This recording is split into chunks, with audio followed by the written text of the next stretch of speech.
Hi കൂട്ടുകാരെ, എല്ലാവർക്കും സുഖം തന്നെയല്ലേ. നമ്മൾക്കിന്നൊരു അടിപൊളി പിലോപ്പി കറി ഉണ്ടാക്കി നോക്കാം. പിലോപ്പി എന്ന് പറയുമ്പോഴത്തേക്കും വളരെ ടേസ്റ്റി ആയിട്ടുള്ളൊരു മീൻ തന്നെയാണ് കേട്ടോ. പ്രത്യേകിച്ച് ഈ നാടൻ മീനുകളിൽപ്പെട്ട ഒന്നാണിത്. നമ്മുടെ പുഴകളിലും തോട്ടിലും കായലുകളിലും ഒക്കെ ഇങ്ങനെ സുലഭമായിട്ട് കിട്ടുന്ന ഒരു മീനാണ്.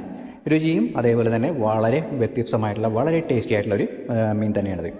അപ്പോൾ ഇവനെ നമുക്ക് എങ്ങനെയാണ് അടിപൊളിയായിട്ടുള്ള ഒരു കറിയാക്കി മാറ്റുന്നത് എന്നൊന്ന് നോക്കിയാലോ. അപ്പോൾ എന്തായാലും ഇതാണ് നമ്മളുടെ കറിയുടെ ഏറ്റവും അവസാനത്തെ സ്റ്റേജ്. കഴിക്കാനെടുക്കുമ്പോഴത്തേക്കാണ് ഇതേപോലെയൊക്കെ ഇങ്ങനെ വിളമ്പി വെച്ച് കഴിക്കേണ്ടത്. അപ്പോൾ എന്തായാലും ഇത് ഏകദേശം ഒരു 4 മീനാണ് നമ്മളിങ്ങനെ വെട്ടിക്കഴുകി നല്ല വൃത്തിയാക്കി തൊലിയൊക്കെ അങ്ങോട്ട് ചെത്തി അങ്ങോട്ട് വെച്ചിരിക്കുന്നത്. ഇനി നമുക്കിവനെ നല്ല കഷ്ണങ്ങളൊക്കെ അങ്ങോട്ട് മുറിച്ചങ്ങോട്ട് മാറ്റാം. പിന്നീട് വേണ്ടതെന്ന് പറഞ്ഞിട്ടുണ്ടെങ്കിൽ നമ്മുടെ മെയിനായിട്ട് മീൻ കറിക്ക് വേണ്ട കുടംപുളി, പിന്നെ തക്കാളി, കടുക്, ഉലുവ, അതേപോലെ തന്നെ പച്ചമുളക്, സവാള, ഇഞ്ചി, വെളുത്തുള്ളി, കറിവേപ്പില ഒക്കെയുണ്ട്. പിന്നെ മീൻ കഷ്ണങ്ങളായിട്ട് ഇവിടെ മുറിച്ചിങ്ങനെ വെച്ചിട്ടുണ്ട്. ആദ്യം തന്നെ നമുക്ക് മൺചട്ടി എടുത്ത് അങ്ങോട്ട് അടപ്പത്തേക്ക് അങ്ങോട്ട് കയറ്റിയിട്ട് വെളിച്ചെണ്ണ അങ്ങോട്ട് ഒഴിച്ചു കൊടുക്കാം.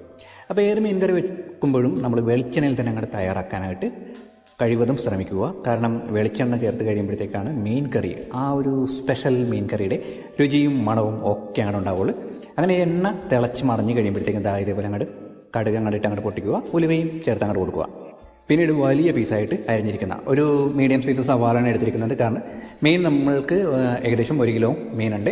അപ്പോൾ അതിന് വേണ്ടിയിട്ട് ഒരു വലിയ സവാള തന്നെ, വലിയതെന്ന് പറഞ്ഞിട്ടുണ്ടെങ്കിൽ ഒരു മീഡിയം സൈസ് സവാളയും, പിന്നീട് ഒരു 10 ചുവന്നുള്ളിയും, അതേപോലെ തന്നെ 5-8 കഷ്ണം വെളുത്തുള്ളിയും, അത് വളരെ ചെറുതായിട്ട് അരിഞ്ഞിരിക്കുന്ന വെളുത്തുള്ളിയും, ഒരു കഷ്ണം ഇഞ്ചിയും ചതച്ചതും ഒക്കെയാണ് നമ്മൾ ചേർത്തിരിക്കുന്നത്. പിന്നെ പച്ചമുളക് ഒരു 3 പച്ചമുളകും ചേർത്തിട്ടുണ്ട്. കുറച്ച് കറിവേപ്പിലയും ചേർത്ത് കൊടുക്കാം, ആവശ്യത്തിന് ഉപ്പ് ഇട്ട് കൊടുക്കാം. ഇതൊക്കെ ഒന്ന് ജലാംശം മാറുന്നത് വരെയും തന്നെ നമുക്കിവനെ ആ എണ്ണയിലിട്ടൊന്ന് വഴറ്റിയെടുക്കാം.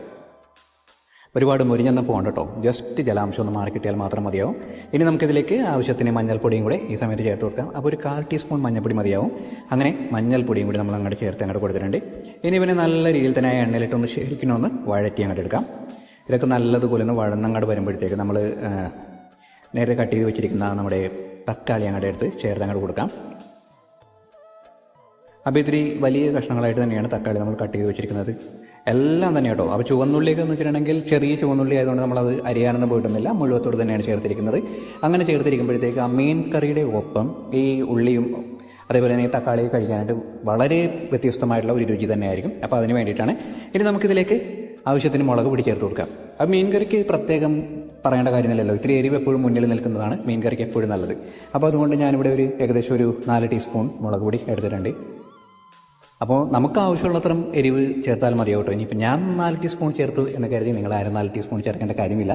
കാരണം ഓരോരുത്തർക്ക് അവരുടേതായ ഇഷ്ടങ്ങളുണ്ടാവും എരിവിൽ, അല്ലേ. അപ്പോൾ ഇനി നമുക്ക് കുറച്ച് തക്കാളി എടുത്തിട്ട് നമ്മൾ ഇതേപോലെ പേസ്റ്റാക്കി വെച്ചിട്ടുണ്ടായിരുന്നു, അതുകൂടെ ചേർത്ത് അങ്ങോട്ട് കൊടുക്കാം. അത് ഇങ്ങനെ പേസ്റ്റാക്കി വെച്ചിരിക്കണമെങ്കിൽ നമ്മുടെ മീൻ കറിയുടെ ചാറ് നല്ല തിക്ക് ഗ്രേവി ആയിട്ട് കിട്ടാൻ വേണ്ടിയിട്ടാണ് നമ്മൾ പേസ്റ്റാക്കി വെച്ചിരിക്കുന്നത്. ഇനിയിപ്പോൾ അങ്ങനെ ചേർത്തില്ലെങ്കിലും യാതൊരു കുഴപ്പമൊന്നുമില്ല. അപ്പോൾ എന്തായാലും നമുക്കിനി ഇവനെ ഒന്ന് നല്ലതുപോലെ ഒന്ന് ശരിക്കും ഒന്ന് വഴറ്റിയൊക്കെ എടുത്ത് കഴിഞ്ഞിട്ടുണ്ടല്ലോ. ഇനിയിപ്പോൾ ആവശ്യത്തിന് വെള്ളവും നമ്മുടെ കുടംപുളിയും അങ്ങോട്ട് കൊടുക്കാം. അപ്പോൾ കുടംപുളി ഏകദേശം ഒരു അരമണിക്കൂറോളം കുതിരാൻ വെച്ചതിന് ശേഷമാണ് നമ്മൾ മീൻ കറിയിലേക്ക് ചേർക്കുന്നത്. അപ്പോൾ അതൊക്കെ ആദ്യം തന്നെ റെഡിയാക്കി വെച്ചിട്ടുണ്ടായിരുന്നു കേട്ടോ. ഇനി ഇവനെ നമുക്ക് നല്ല രീതിയിൽ തന്നെ ഒന്ന് തിളപ്പിച്ചെടുക്കാനുണ്ട്. അങ്ങനെ തിളച്ച് വന്ന് കഴിയുമ്പോഴത്തേക്കാണ് ഇതിൽ പുളിയൊക്കെ നല്ലതുപോലെ ഇളകി നമ്മുടെ ചാറിലേക്കും അതേപോലെ തന്നെ മീനിലേക്കൊക്കെ നല്ലതുപോലെ പിടിക്കുള്ളൂ. അപ്പോൾ നല്ലതുപോലെ തിളച്ച് മറിഞ്ഞ് അങ്ങനെ വരുമ്പോഴത്തേക്ക് നമുക്ക് കട്ട് ചെയ്ത് വെച്ചിരിക്കുന്ന മീൻ കഷ്ണങ്ങളൊക്കെ ഒന്ന് ചേർത്ത് അങ്ങോട്ട് കൊടുക്കാം. ഇപ്പോൾ ഏകദേശം ചാറൊക്കെ നല്ലതുപോലെ ഒന്ന് തിളച്ച് നല്ല സെറ്റായിട്ടൊക്കെ വന്നിട്ടുണ്ട്. ഇനി നമുക്ക് മീൻ കഷ്ണങ്ങൾ ഓരോന്നായിട്ട് ഇങ്ങനെ പെറുക്കി അങ്ങോട്ട് കൊടുക്കാം. ആദ്യം തന്നെ നമുക്ക് തലയാണ് അങ്ങോട്ട് ചേർത്ത് കൊടുത്തിരിക്കുന്നത്. അപ്പോൾ തലയുടെ രുചി അറിയാമല്ലോ, ഒരു പ്രത്യേക രുചി തന്നെയാണ് ഏത് മീനിൻ്റെതാണെങ്കിലും. പിന്നീട് നമുക്ക് ബാക്കിയുള്ള കഷ്ണം കൂടി ഇങ്ങനെ ഓരോന്നേ ആയിട്ടോ അല്ലെങ്കിൽ മുഴുവത്തോടെയോ എല്ലാം കൂടി ഇട്ട് അങ്ങോട്ട് കൊടുക്കാം. അതിന് ശേഷം നമുക്കിവനെ നല്ലതുപോലെ ഒന്ന് സെറ്റാക്കിയിട്ടൊന്ന് വേവിച്ചെടുക്കണം. അപ്പോൾ ചാറിലേക്ക് മുക്കി ഇട്ട് കൊടുക്കാം. അങ്ങനെ എല്ലാ മീൻ കഷ്ണത്തിലും ചാറ് മുങ്ങിക്കിടക്കുന്ന രീതിയിലേക്ക് ആക്കി വെച്ചതിന് ശേഷം കുറച്ച് കറിവേപ്പിലയും കൂടി ഇതിൻ്റെ മേലിലേക്ക് തൂവി കൊടുക്കാം. അങ്ങനെ കുറച്ച് കറിവേപ്പില ഇട്ട് കൊടുത്തിട്ടുണ്ട്. ഇനി ഇതിനെ നല്ലതുപോലെ ഒന്ന് വേവിച്ചെടുത്താൽ മാത്രം മതിയാകും. അപ്പോൾ എന്തായാലും നമുക്ക് ഇനി കുറച്ച് സമയത്തേക്കൊന്ന് മൂടി വെച്ചൊന്ന് വേവിച്ചെടുക്കാം. അപ്പോൾ കണ്ടല്ലോ, നമ്മുടെ മീൻ കറി ഇവിടെ റെഡി ആയിട്ടൊക്കെ വന്നിട്ടുണ്ട്.